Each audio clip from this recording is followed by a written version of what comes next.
Patterson here with Boomerocity, and in this episode we have another returning guest by the name of Malcolm Bruce.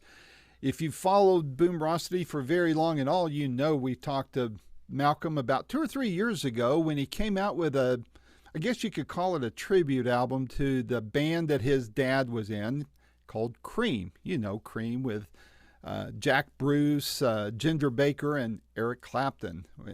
Great songs like White Room and I Feel Free, Sunshine of Your Love, Strange Brew, Bat, you know, all of it. So anyway, Malcolm is on tour with a band called Sons of Cream, and it's got relatives of the other two band members, in addition to him being, of course, the son of Jack Bruce.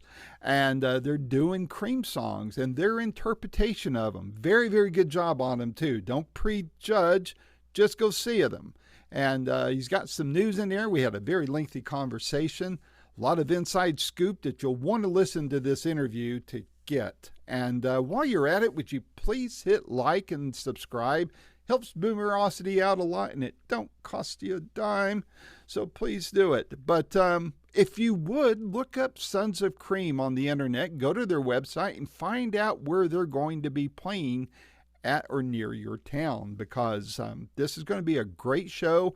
They usually play intimate venues, so you'll be able to see them up close and personal, and maybe even meet the band. So it'd be a once-in-a-lifetime, possibly, opportunity that I encourage you to take advantage of. So without any further ado, here's my second of what I hope will be many more interviews to come with Malcolm Bruce of Sons of Cream. Until next time, this is Randy Patterson with Boomerocity. Take care.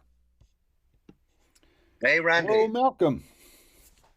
Hey, great to see you. So just a little warning, we're actually, because we're on tour, we've been thrown out of a hotel, so we're in the car. We're in a van. Thrown out of the hotel. It's like old times for your dad, huh? No, actually, they called. It's like we're down kind of just north of San Diego. We played the Belly Up last night, and so we just jumped in a little hotel. But they called at 9 in the morning. Like checkout's at 11. They call at 9 in the morning, say, "Good morning, sir. Is there anything we can do for you before you check?" So it's like, yes, I'd like to sleep. That's what you can do for me. I'd like to sleep for 2 more hours, so leave me alone. So it's life on the road. Yeah. It's Motel 6. They'll leave the light on for you and kick you out before your checkout time. So yeah, no, this one was like a Motel half or something. You know, it wasn't even 6. Motel 2. Motel 2. And that's our tour manager, Mungus. There, you can say a quick hello to him. And, glad to meet you. So sorry, it's not like studio lighting and microphones and all that stuff. But hey, I prefer the laid back, informal stuff, man. I tell you a true story. This been 3 or 4 years ago. I was interviewing Candace Blackmore, Richie's wife, for the Blackmore night, and she's sitting in her kitchen. Yes. It was the first time I interviewed her. And we're talking, and she looks up from the camera, and she goes, "Oh, good morning, honey." She goes, "Would you like to speak to Randy?" And he walks into camera view. The counter's off to his left. He's like wearing a robe or something. He's all hunched over, and he goes, "Nah." He goes over. You see him pour his coffee, and he shuffles back out of the. I loved it. I just thought it was great. You know, I love the informal stuff. I think there's too much slickness out there, so I'm good with this. Well, there's a kind of new wave. There's a new wave of that, isn't there? I mean, that girl. Actually, my daughter studied at a place called the Brit School in south of London in Croydon, and this girl, she's got this song, you know, "And I'm Too Messy." Da, da, da, da. It's like it won the Grammy, and it's like that thing of like just being. Actually, I've got a dark and a light side. I'm not going to just pretend to be something as an artist. And I think that's really nice, you know, just to, you know, we've got so uptight about everything, haven't we? So I think it's nice to just be a bit looser, like stop.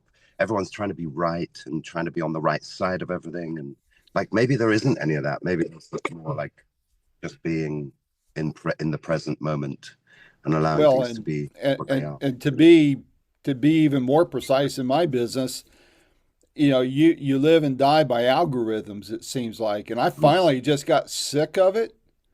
Yes. I'll follow things that I think make sense and make sense for me.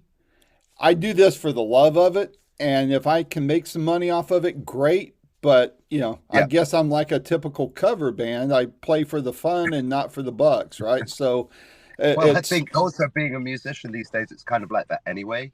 Like we wouldn't, if I really wanted to make some serious money, I probably wouldn't be in the music business. I'd be in banking or investment or I don't know, drug dealing or you know. Like music is because I was born into it and I love it, so I will do it whether I get paid huge amounts of money or not. yeah. So like Well, it's just we do it for the love. I mean, it has to come from that. Otherwise, what is it? Then that's it's a right. compromise. So Well, that's my I'm wrapping up 17 years doing this. I've got, I don't know, well over 640 interviews. And if I were to take what little bit of money I've made and divided it up over the hours or over the number of interviews or whatever, it'd be less than slave wages. So, yeah, but I love what I do. I love what I do. So, but, fantastic. well, Well, it's I'm been a loving your couple backdrop. years. Yeah, well, I thought you might like that. Fantastic. It's been what, 3 years, I think, 2 or 3 years since we last spoke. We spoke last Yes. when you came out with Heavenly Cream. How did that album Yeah. do for you?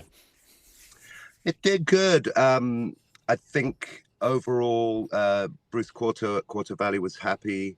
It was just a labor of love. He put a lot of money into it. There was the documentary and Abbey Road and all of that kind of stuff. And then it kind of became sort of like a historical document for me and for many others because a lot of the people that were involved passed away. Ginger passed away. Ginger Baker passed away. Then Pete, my dear friend Pete Brown passed away. Bernie Marsden passed away.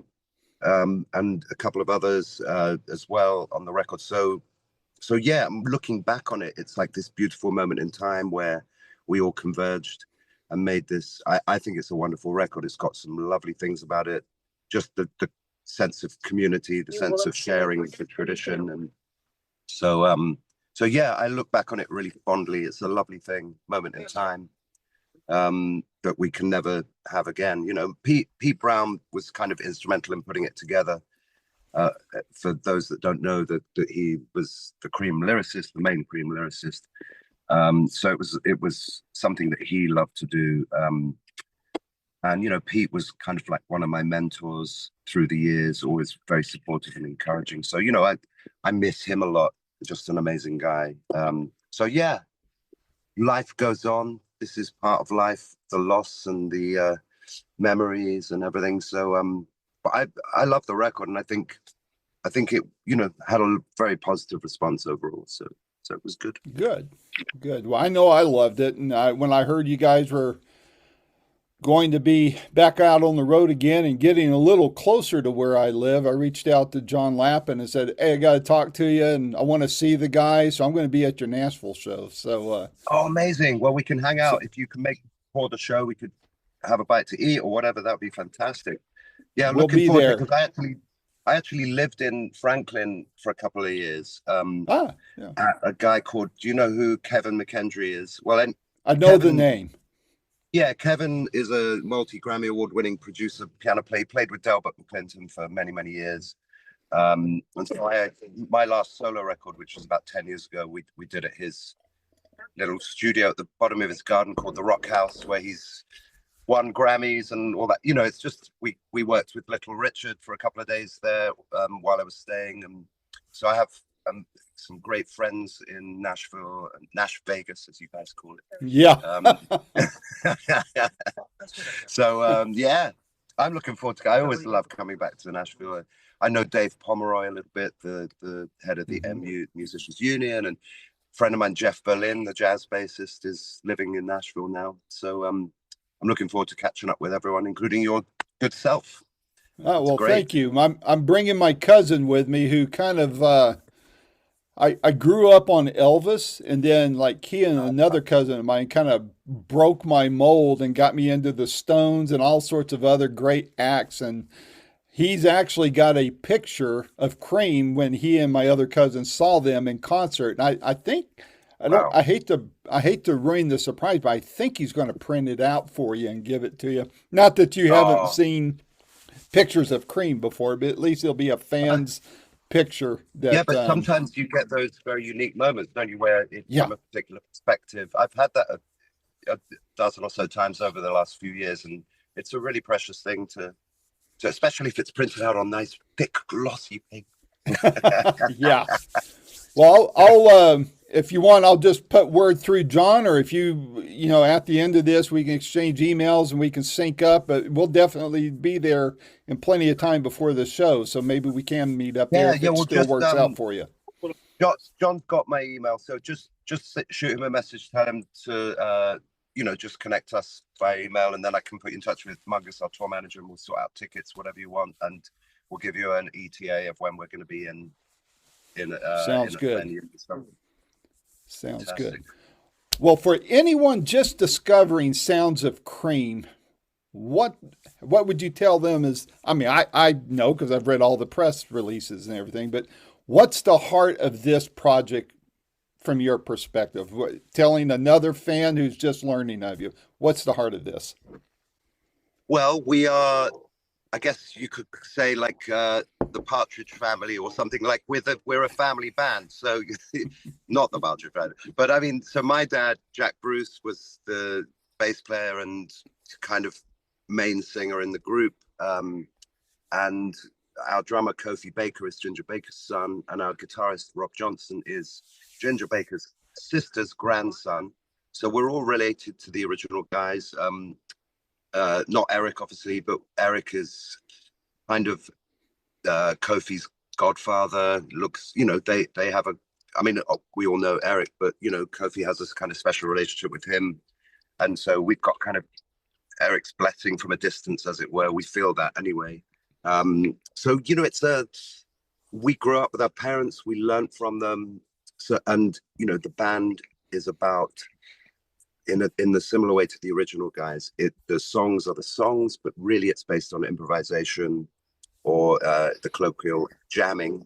So we use the songs as a starting point, and we just kind of go out and explore ourselves. We're not a tribute band in the sense that we're copying what they did. Obviously, it sounds like Cream. There's a kind of genetic, or we learned from them, but there may also be a genetic thing. I try not to think about it too deeply and just kind of go with it.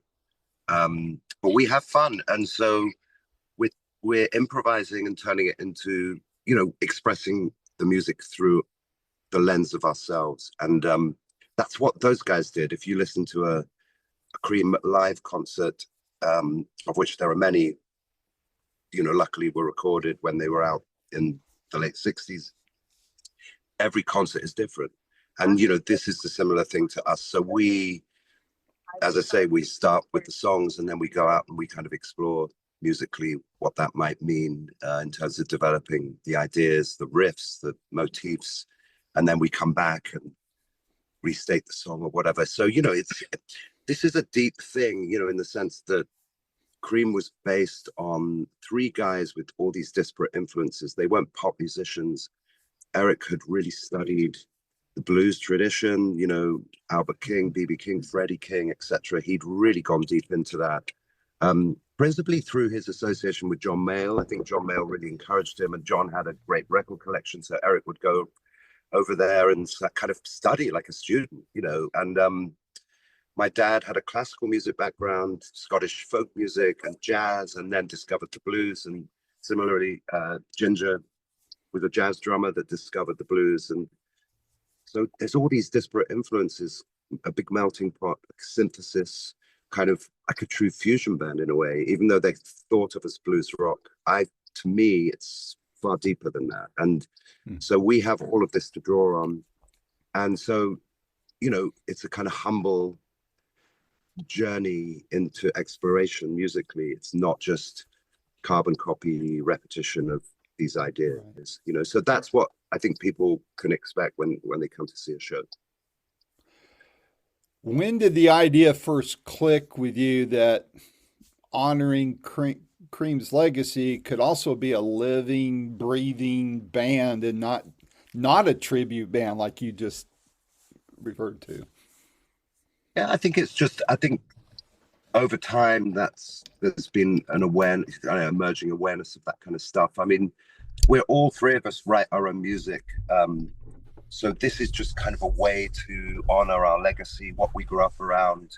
And this is, you know, it's rare, right? I mean, I think more and more we're dealing with computers, we're dealing with, you know, the modern way to make songs is like a backing track and then a top line, right? And it can be a little bit uncreative in that sense of taking risks and making mistakes along the way and being happy to do that. So I think it's just part of the fabric of being an artist.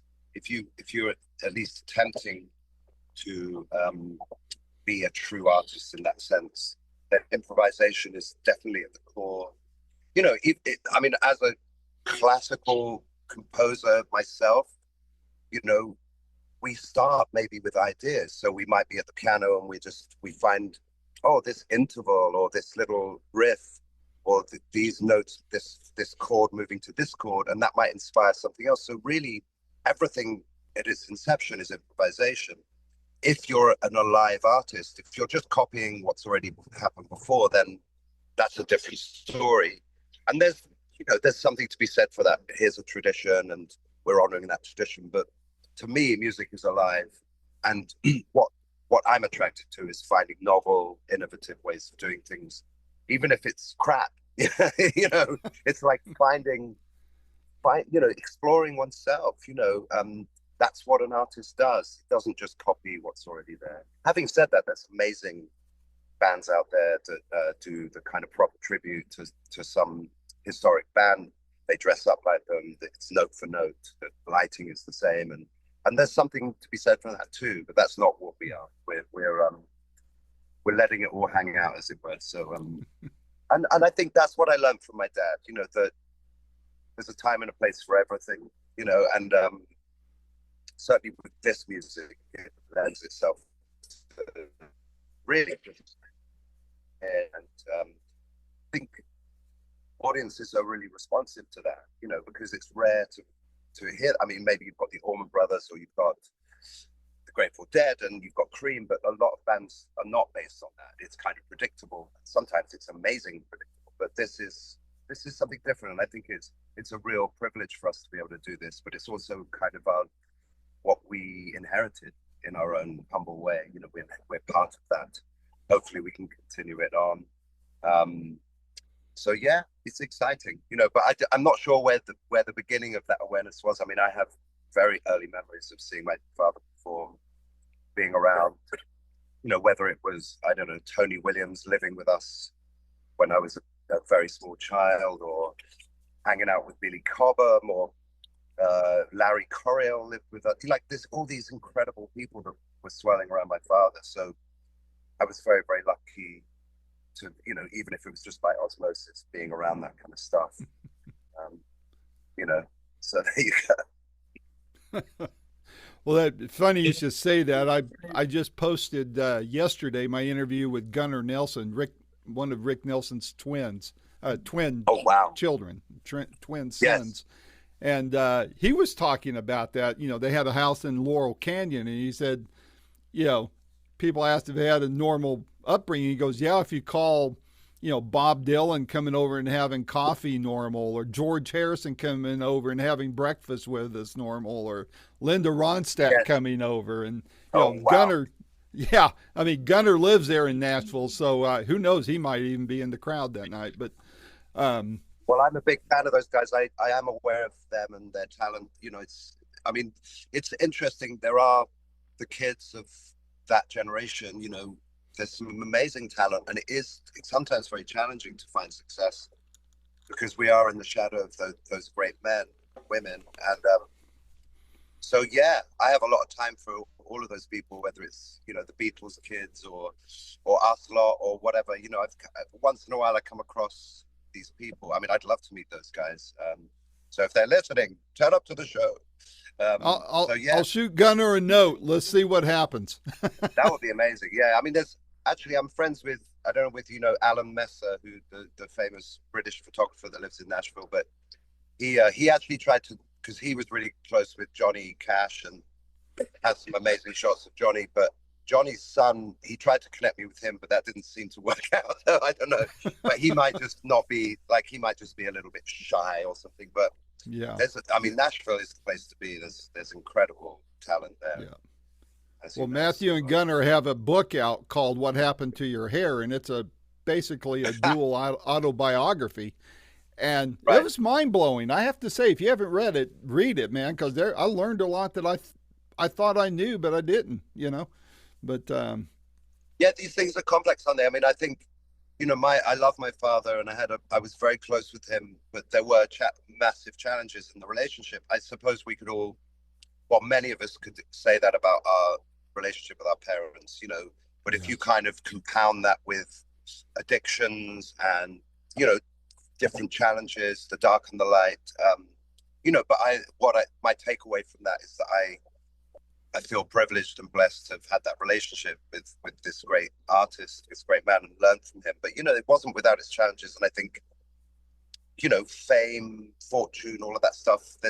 And they were the trailblazers. They were the guys that sort of, certainly in popular music, were the first or so maybe the second generation if you talk about Elvis and the previous guys. But they kind of made all the mistakes, and now I'm standing on my head doing yoga and meditating, and those guys, well, they did all the drugs anyway. There's none left. That's the running gag about Keith Richards, So he did all the drugs, so there's none left for anybody else. So yeah, I mean, we the next generation, we learn from them, and maybe we make slightly wiser, decisions. But having said that, the judgment stuff is very overrated. Just accept things for what they are, and if you can get to that place, it's much healthier rather than kind of getting really messed up about our parents' bad behavior or whatever. Yeah.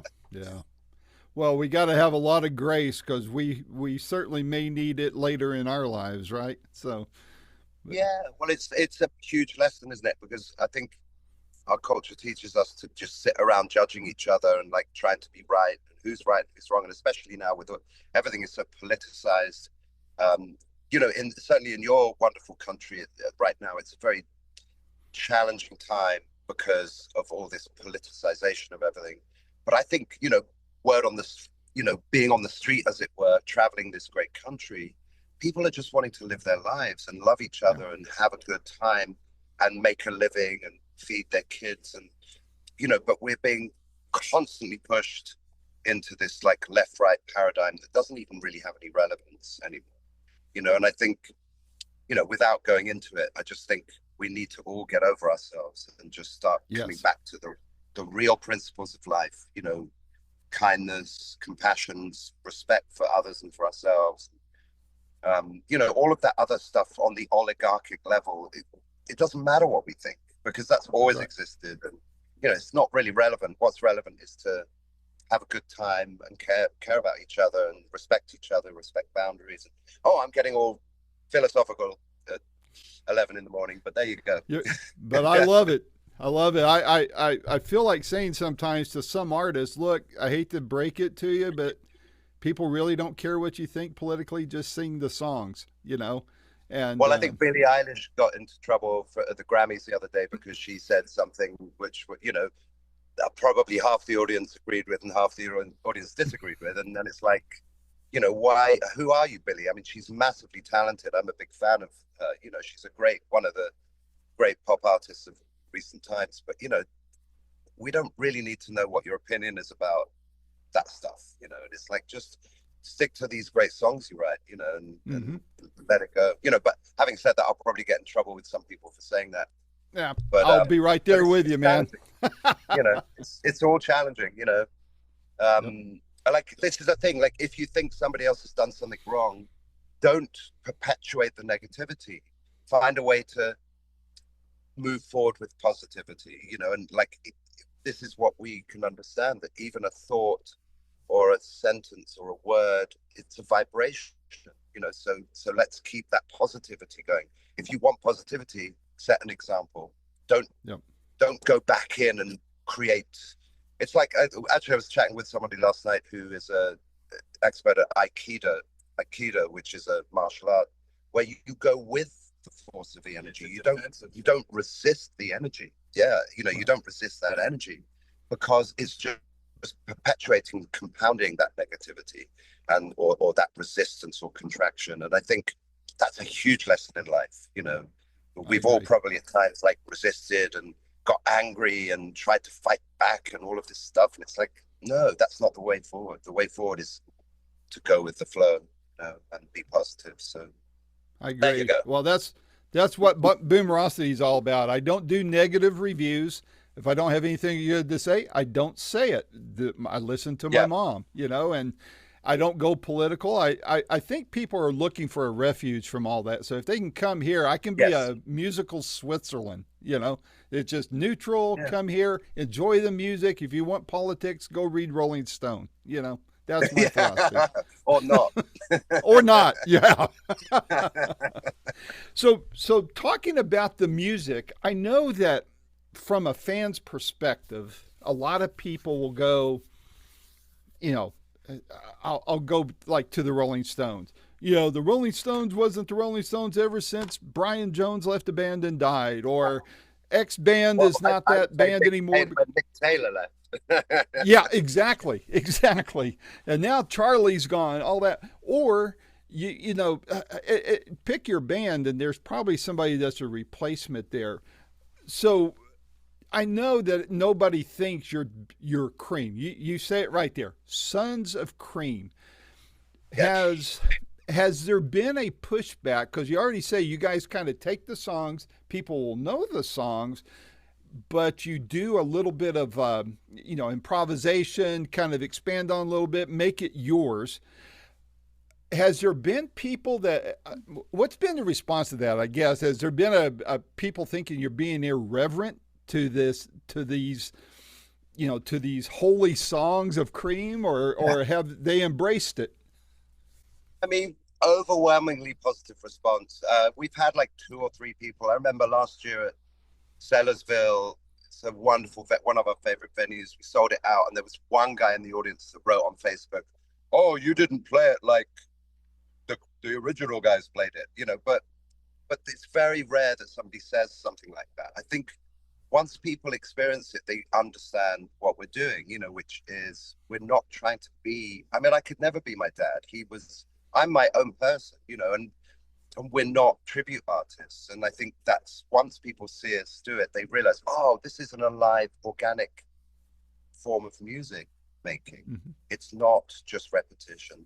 And of course, there's like, I don't know, the beginning riff of the guitar solo on Sunshine of Your Love or whatever. You have to kind of pay tribute to the iconic moments, but they're just starting points. And really, they weren't doing it. They didn't, look, I'm a rote, as you guys call it in Nashville, composer. I can write music, so I could chart out, transcribe everything note for note, and then learn it, get the guys in the band to learn it.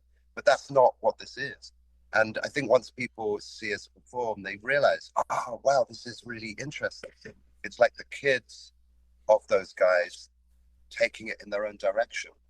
And I think that's, as I said before, that's what they did. If you listen to every live, certainly the live performances of the original band Cream, it's different every time, whether it's the inflection in the voice, whether it's the choices, the expanding the musical ideas and how that develops and goes in a certain direction.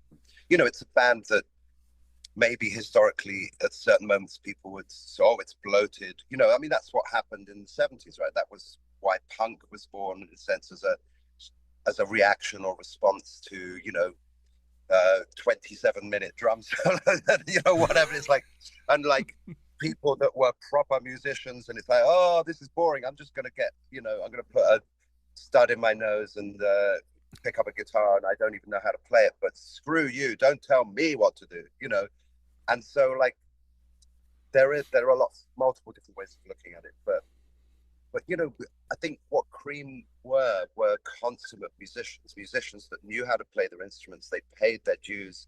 You know, my dad and Ginger had been in one of the precursor bands a year before Cream formed, or a couple, 2 or 3 years before, was the Graham Bond organization. That was my dad, Ginger Baker, Graham Bond, and John McLaughlin at one point, and they did in 1 year they did 300 shows in the UK. And this is before we had what we call motorways. You guys call it freeways. So there was like one freeway in the UK, and they would just drive around 300 shows in 1 year.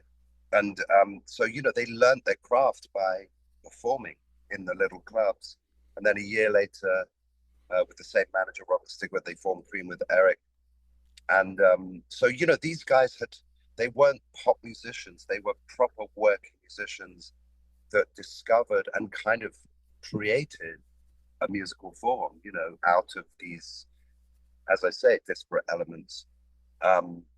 So this is what it is, you know, and people that don't understand that, they might think, oh, they don't sound exactly like their dads, but that's not what we're aiming for anyway. And why would we? You know, I mean, Eric's still out there. You know, kudos to Eric. He's still making records and touring. It's just brilliant that he's still doing that. And, you know, if my dad was still alive, he would be doing that too. You know, we've made his last solo record, Abbey Road, around a year before he passed away.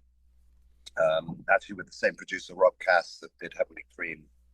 And Ginger, you know, Ginger was on Heavenly Cream. That was his final recording session, you know, a year or so before he passed away. So, you know, these guys, they would work till they dropped, you know, and Eric's doing that too, because, you know, so we don't want to like pretend to be Eric Clapton or something, because he's out there doing Eric Clapton, you know, and we love him, you know, we respect him. So we're not trying to be that. And I think this music lends itself to being yourself, you know. And that's what my dad would always encourage me to be, like, be part of a tradition, but also find your own way in it. Which leads me on to the fact that we signed a record deal earlier this year with Marshall Records, which is affiliated with Marshall Amps. And we're putting the finishing touches to a record, and it's called Half and Half, which is a play on the concept of Cream. And and it's it's 6 Cream songs, 6 original songs. So, you know, and I've got my solo stuff, Rob's got his solo stuff. So we're writers in our own right. We've got our own music, which isn't based on Cream at all. And I think once this record is out, we're really excited to work with the label to get it out there. And, you know, we'll do some singles, and, you know, it's really exciting. It's a great opportunity. The label is great. They said, do what the hell you want, as long as it's not jazz. You can do what you want, as long as we can sell it in the popular beat market.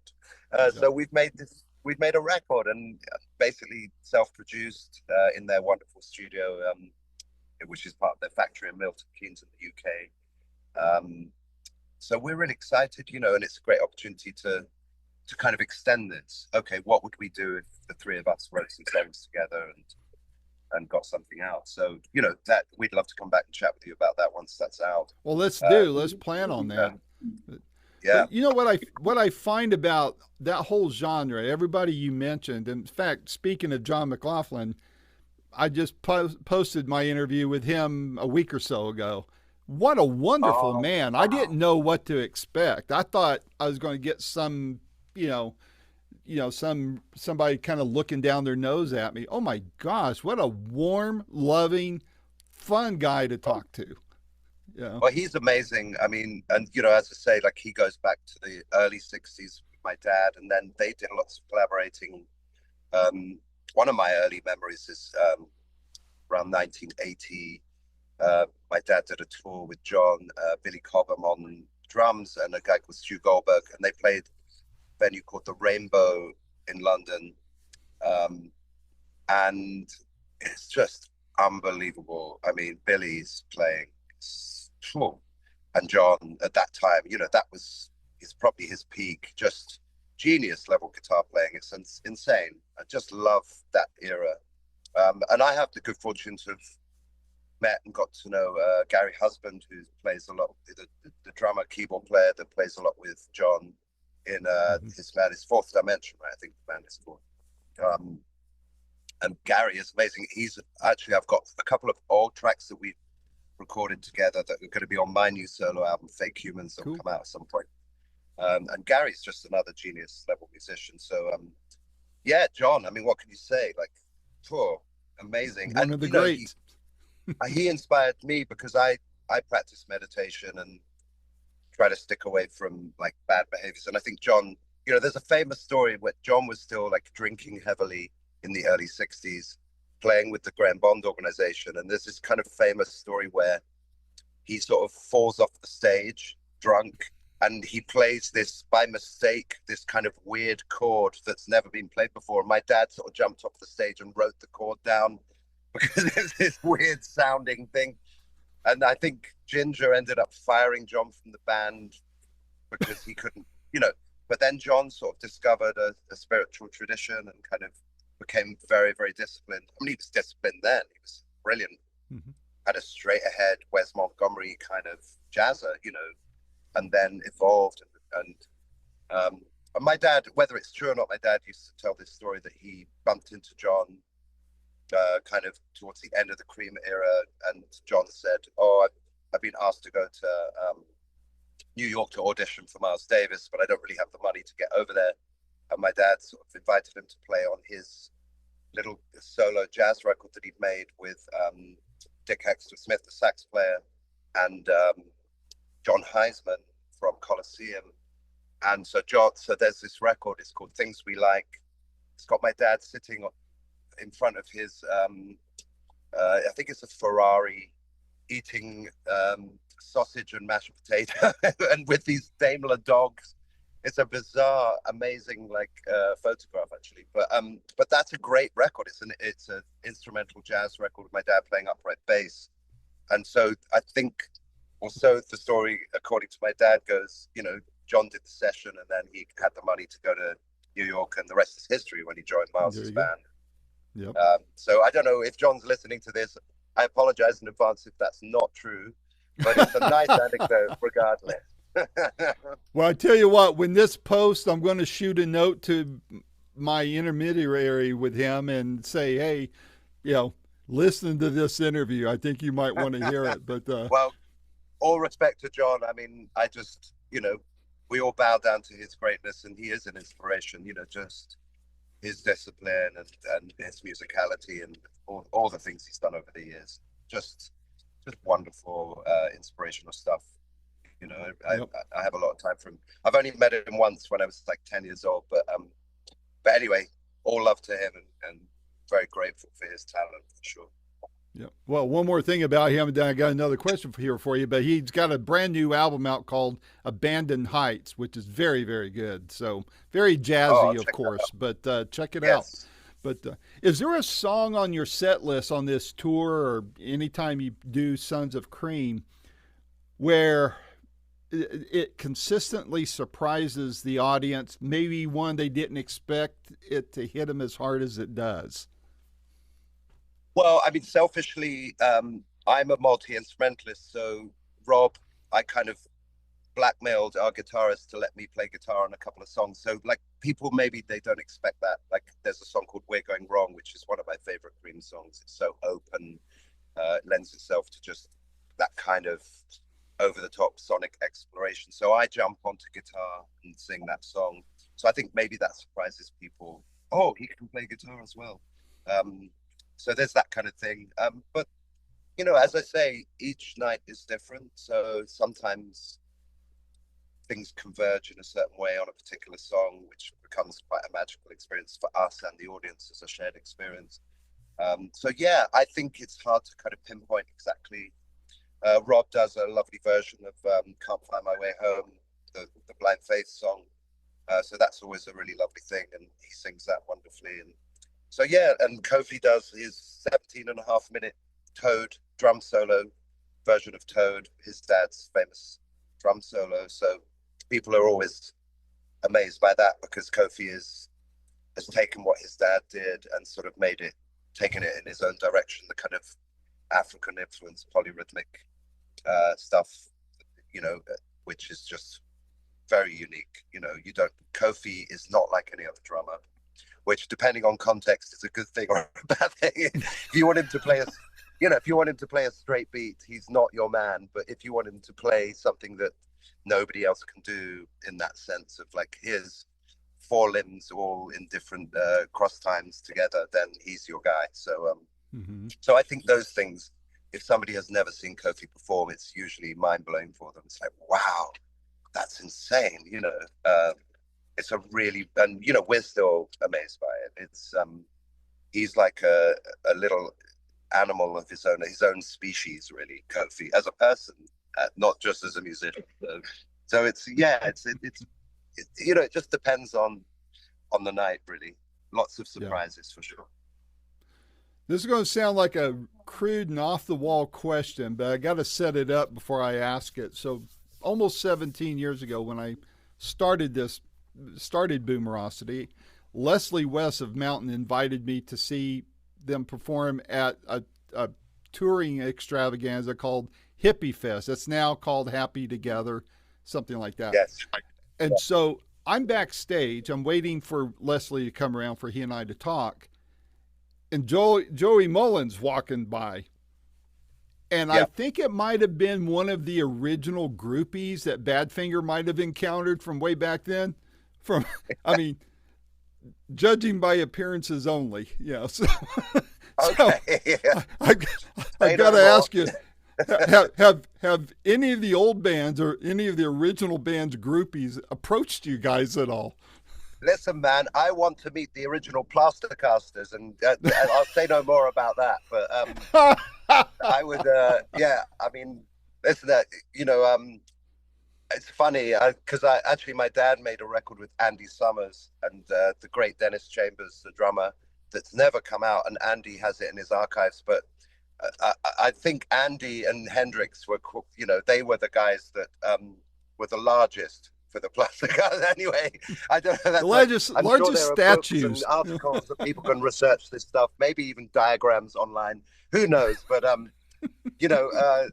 anyway, I actually have a couple of people that I've chatted to who've become friends on Facebook that were kind of like groupies, but it was a different thing, right? I mean, the movie Almost Famous is quite clever and expressing that idea, and it's nice because I think it's Disraeli Gears that when his sister leaves to become an air hostess, and she leaves a kind of rack of records for him under the bed because the mother disapproves of popular music, and one of them's the Cream record. But the way they expressed, groupies weren't just about sex. They loved the music and they loved the culture, and they were equals. They were part of it. They were friends with the musicians. They were compadres on the road. They understood the journey of being an artist and how the compromise and the great sacrifices that we, without becoming too pretentious, we do make sacrifices. Being musicians, we're living on the road. We have to find a way to survive. And I have a beautiful partner back in Europe, but it's challenging. There's a loneliness to it. In the modern world, we don't sleep with groupies. But you can understand back at those earlier times, and sexuality was perhaps a different thing in the 60s, in the early 70s. The sexual revolution had just happened. People were maybe more open to it. Maybe there was less diseases flying around, or less awareness of those things, and also just a different climate. So I think, I mean, I was in a band with Leslie and Corky for a little while. Got the opportunity to hang out with those guys, and I'm still in touch with Corky, who I love. He's a dear friend of mine, and I loved Leslie. But they were, it's a different time, and that they emerged from it. I saw all the sides to Leslie. What a character, but brilliant person, and brilliant artist, very unique. And it's complicated stuff, but that's right. But, you know, I mean, when I was hanging with them, they weren't doing the groupie thing or the drug thing. You know, they probably wouldn't have been able to sustain it at that point. But yeah, I mean, these things are really interesting to explore from our perspective. And, you know, I guess maybe the young generations now are moving that kind of gender fluidity and the kind of non-binary thing, and also maybe the like early amorous aspect of the younger generations. Of course, not everybody is acting on that, but there is a kind of resurgence of those things in certain ways. And you know, the jury's out on what that means. I think it's that thing, isn't it? Like being laissez-faire, being the Chinese call it wu wei. You know, it's like just allow things to be what they are. Mm-hmm. Let people make their own choices in life, you know, with all these rules and regulations.